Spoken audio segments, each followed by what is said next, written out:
Latch the windows, lock the doors, and put the kids to bed. It's time for another episode of Tales from the Garage!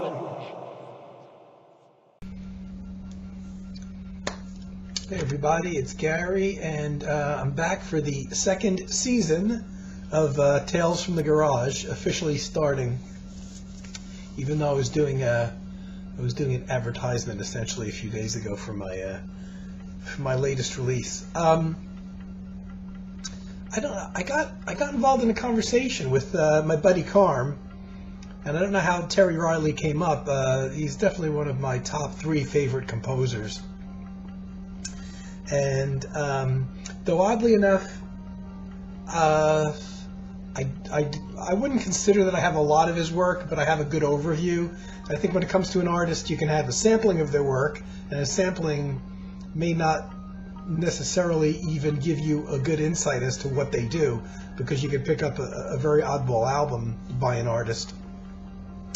So I would say I have more than a sampling of his work. Maybe I have an overview in terms of I have touched on the different areas of his recorded history and the types of projects and the types of albums he does. But I don't think it's definitive. So his first, and when he started, he was one of those guys that started minimalism in the early 60s, or what came to be known as minimalism, along with guys that were doing similar things at the same time, Philip Glass and Steve Reich. I will say that of the minimalists, Terry is definitely my favorite, but he really doesn't work in the minimalist genre anymore so much.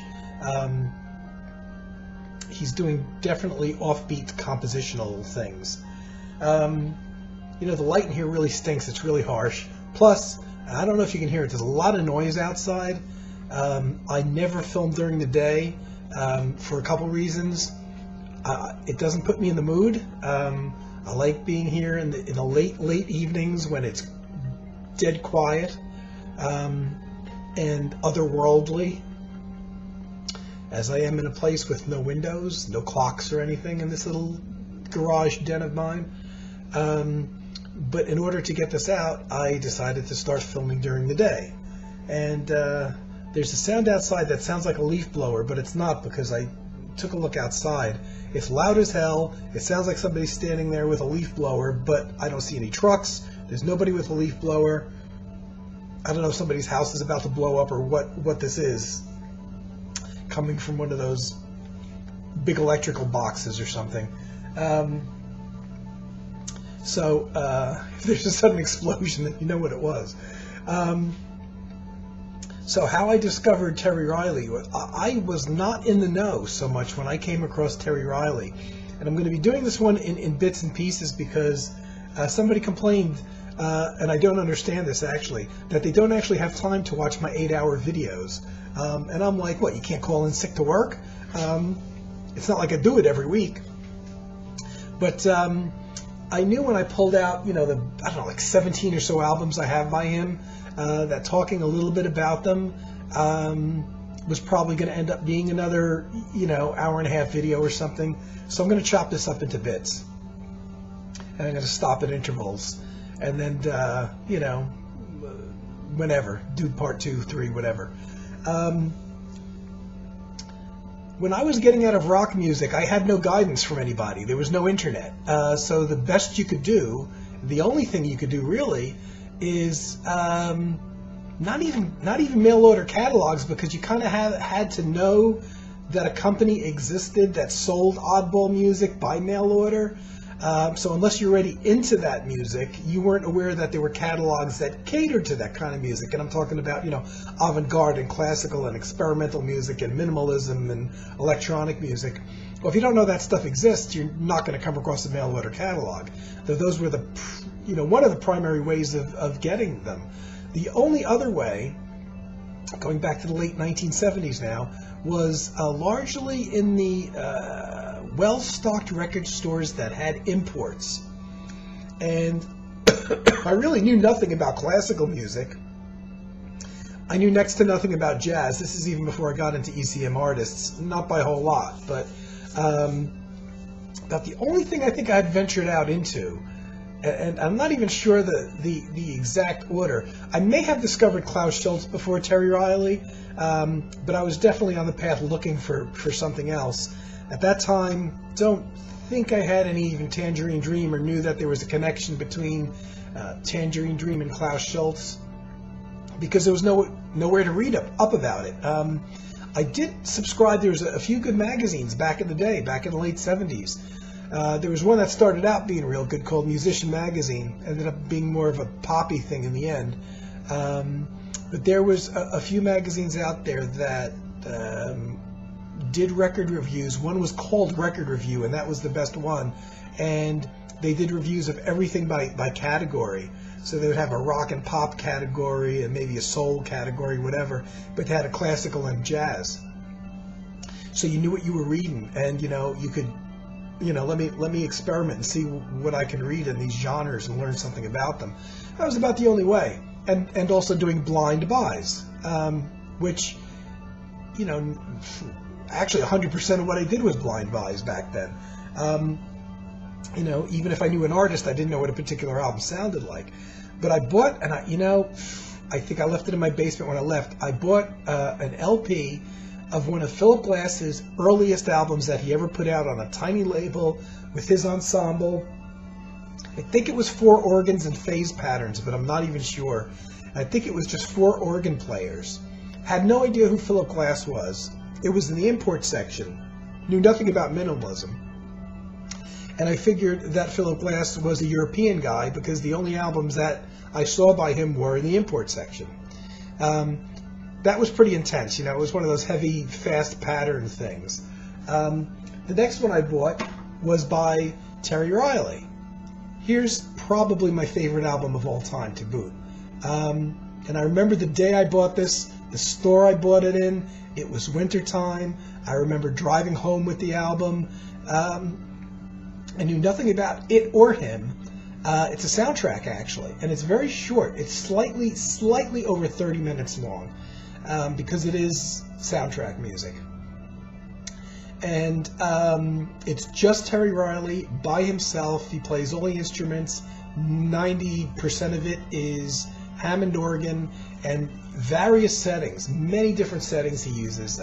He squeezes a lot of sounds from very percussive sounds out of the Hammond organ to, maybe the larger church organ sounds that you might expect. But it's also my favorite organ album because of the variety of sounds on it that he gets. It's the back cover that essentially, I'm trying to do this without glare, but I can't get it on a glare. I just can't get the glare off of there. But anyway, there's a picture of him in the back here, just sitting at his keyboard, which was actually this photo was taken during the recording of the soundtrack, and it looked interesting. And from what I could tell on the back, it looked like it was only him doing it. And I was very much always into all solo albums, albums without any additional musicians supporting him.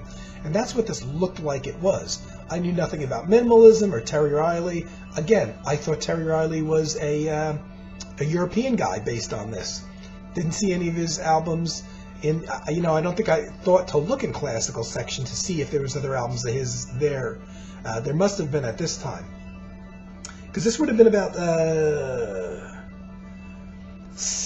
I want to say 1977 or 78.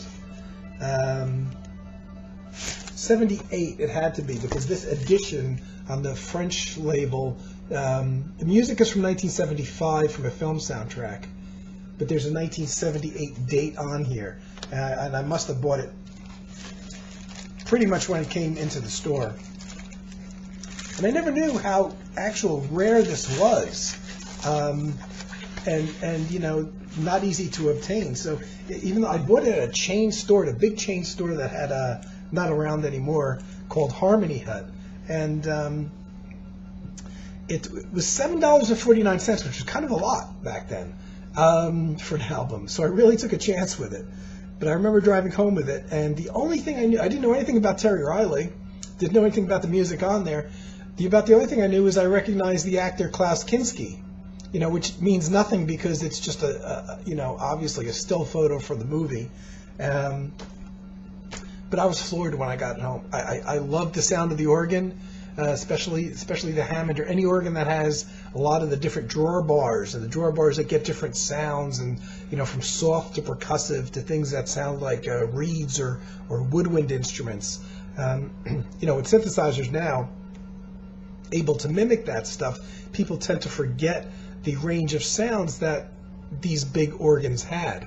And they're kind of forgotten now because, people going for that, trumpet sound or horn sound or string sound can get a fairly reasonable facsimile, I guess, from a synthesizer. But, the fact is that the organ, without actually sounding exactly like the instruments it was trying to mimic, also had another quality of sound to that sample, or what we call the sample now. They weren't really samples. And nobody thinks to use them anymore, So, if you hear somebody playing an organ, I haven't heard anybody play organ in recent years that didn't pretty much use the standard sound that I'm bored to crap with, Even the young guys that specialize in organ, I don't see them, really playing around with the sound at all. They use a pretty standard sound. Whatever there's one or two sounds out there, and that's all they seem to use. I don't know if maybe they're not using the drawer bars anymore. They're kind of big to cart around in terms of live performance.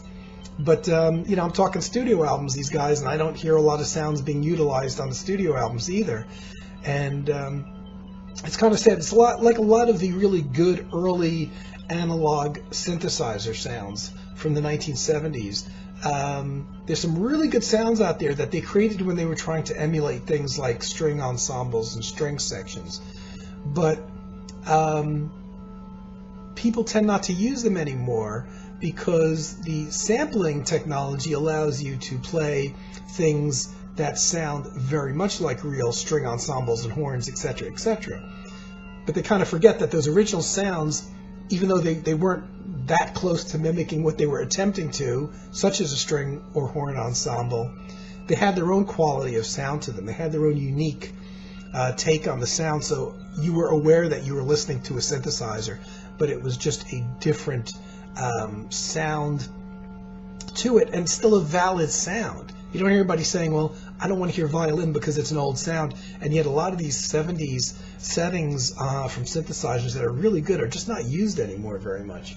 And so to me, this is also the ultimate album of organ in terms of the sounds that you can get out of an organ. Not like it's trying to be a demonstration record. It's not. There's maybe half a dozen different sounds, but they're quite different from each other. And Terry Riley also early came up with this kind of live looping sampling technology where he could play a phrase and right then and there repeat the phrase and play over it. I think he's the first guy that ever did that. This is long before Robert Fripp and Eno did it. Probably this is where Eno got the idea from, because Riley was doing it in the late 60s. And Terry Riley was basically best known for an album I don't even have, for In C, at least the original version of In C, that came out in 1964. And that was quite innovative in that it was a piece written for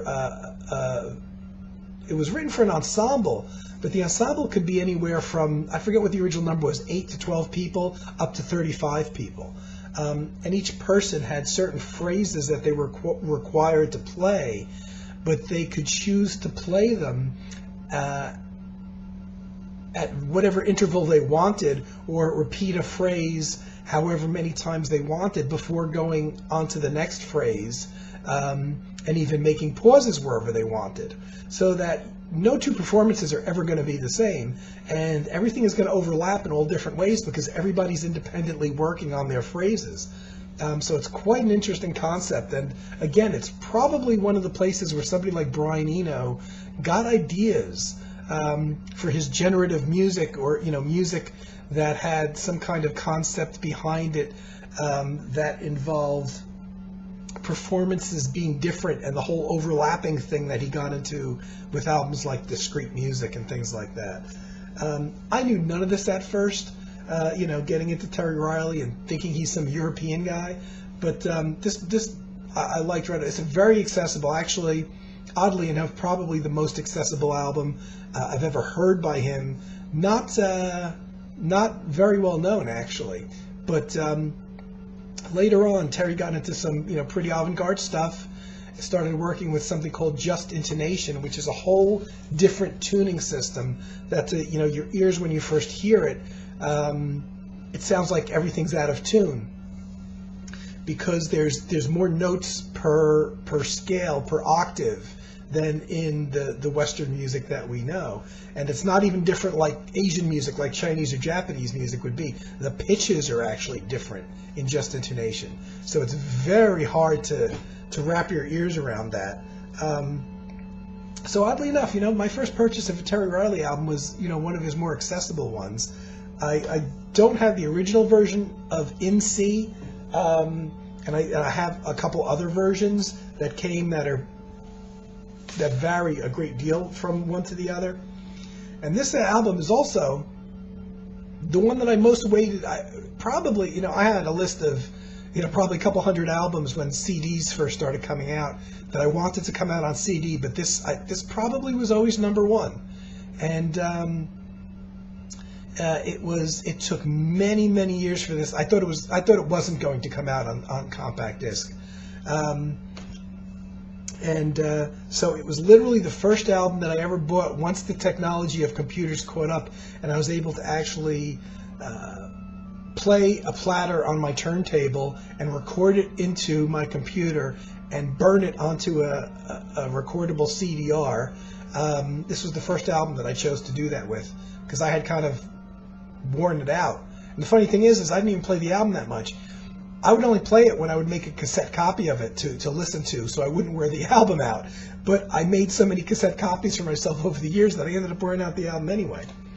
Oddly enough, waiting forever for this to come out on CD, which it finally did. It took a lot of years, because I didn't think CDs were around like in '85 or so. The CD didn't come out till 2007, which to me was forever. But actually, in 2006, I want to say, I found another interesting album along the same lines. Here's another soundtrack. It's for a French movie, and everything is in French on here, but there is a translation called Happy Endings, but it's music from the film La You Fermace, something like that, French movie. And again, another soundtrack where the music's quite a bit more accessible than many of his later things. And again, this is from 1972, so it's a bit earlier than the previous album called Lifespan that I showed. But this was recorded in March and April of '72. Not as good as the Lifespan album, the first one I showed, but nothing is. But still, it's two 18.5-minute pieces instead of the Lifespan album, which has very short pieces on it, anywhere from 2 minutes and 10 seconds to one piece that's 12.5 minutes on the Lifespan album. This was just two pieces that are 18.5 minutes long, with Terry Riley playing organ again, and a bit more saxophone in here than he plays on the Lifespan soundtrack. But the Lifespan soundtrack, which has also a little bit of saxophone, a little bit of wordless vocals, done very well, and even a little bit of tabla playing. I thought the tabla player might have been a guest, because I don't know how he would have recorded it and sync up the organ to the tabla the way it comes out on the record. But I actually just last year sent an email off to Terry Riley's webpage. Didn't think I'd get an answer.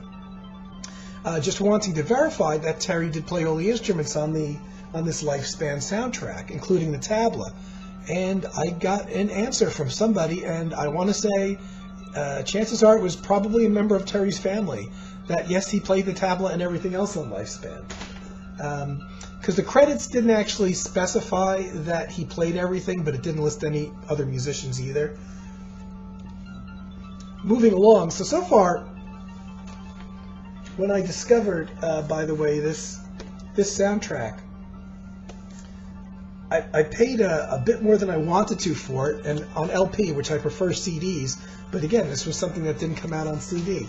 Shortly after I bought that soundtrack, all of a sudden, what comes out on CD, new cover and everything, but a combination of the Lifespan album and the Happy Endings, the other soundtrack album from 1972, both being so short they comfortably and easily fit on a single CD. This is still in print. I'm probably going to buy another copy just in case it ever goes out of print. Came out 2007 on Elysian Fields. Looks like is the record label. I don't think it's Terry's own label. And it's got, the both soundtracks. Even reproduced that picture from the back of the Lifespan album.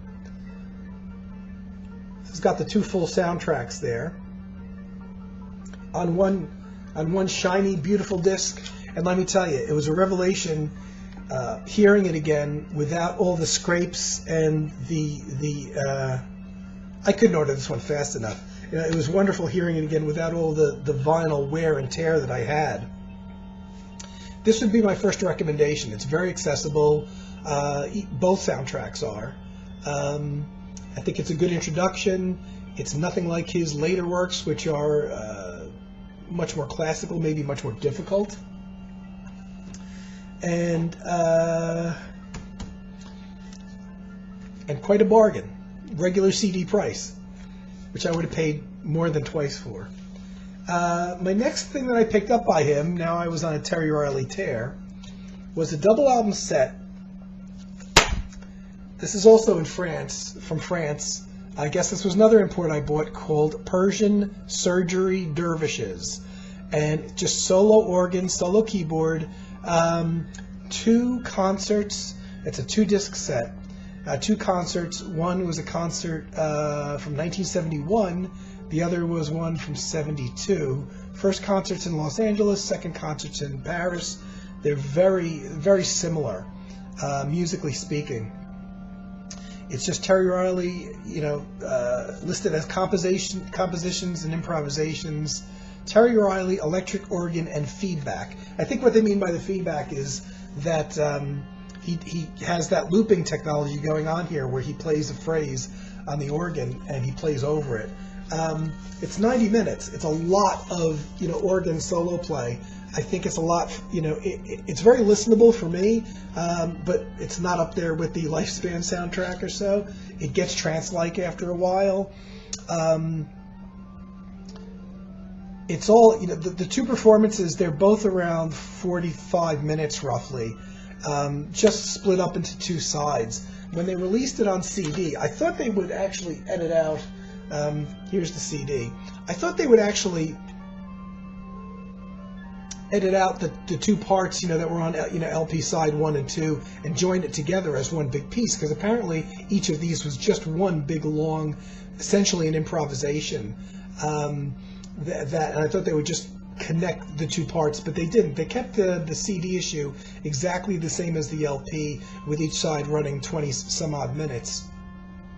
But the second side in both cases of both concerts, basically you could tell is picking up where side 1 left off. So it's interesting that they kept it the same as the LP issue. Very good, very trancy, but maybe lacks.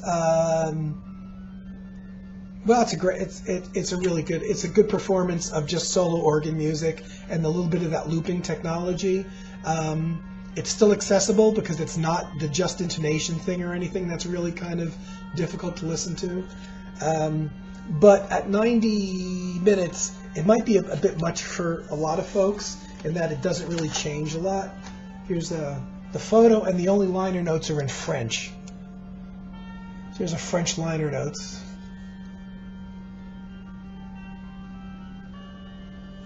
And I like that picture of Terry Riley playing with a reel-to-reel tape deck, which is, I believe, how he created the loops that he used somehow. using a reel-to-reel tape deck and then playing back what he just recorded, etc., etc.